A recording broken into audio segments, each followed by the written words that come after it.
Today I'm going to focus on the imperial arrogance of the war hawks in the transatlantic world. This has been on display in many different arenas and goes against all the talk they've had of the world being divided between the democracies and the authoritarian states. No debate is allowed in the so-called democratic transatlantic world.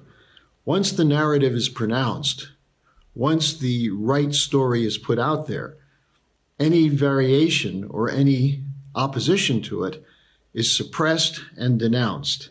Let me give you the latest examples. We've been talking about this the last days because we've been once again a major target of this when we talk about the Ukraine Committee to Combat Disinformation.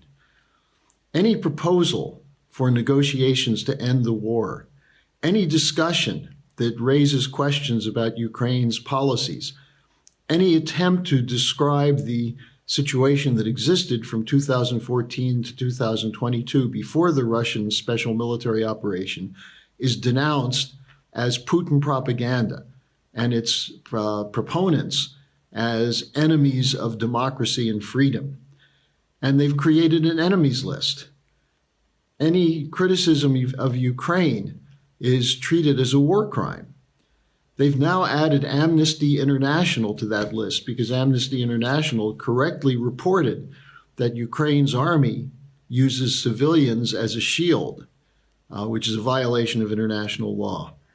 Now, let's look at this in a little more detail and by addressing Secretary of State Blinken's trip to Africa, where he's trying to organize African countries to break with Russia and China.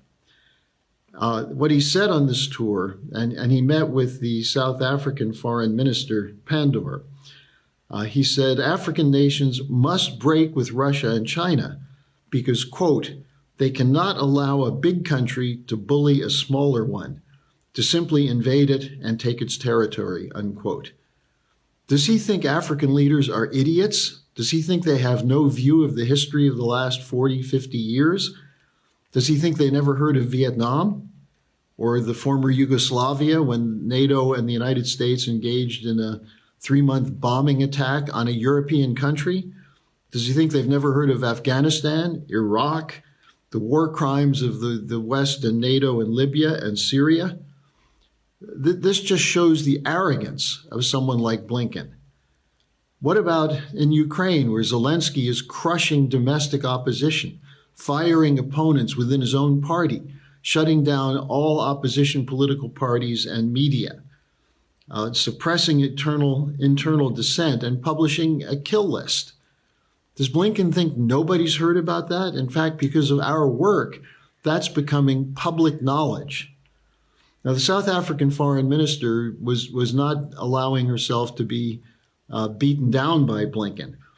She attacked him as bullying her. And here's her quote: I definitely dislike being told either you choose this or else. I definitely will not be bullied in that way, nor would I expect any other African country worth its salt to agree to be so treated, unquote.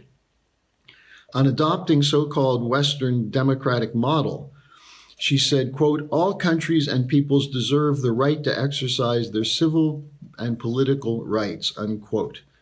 Very direct counter and criticism of the arrogant Mr. Blinken lecturing African countries on democracy.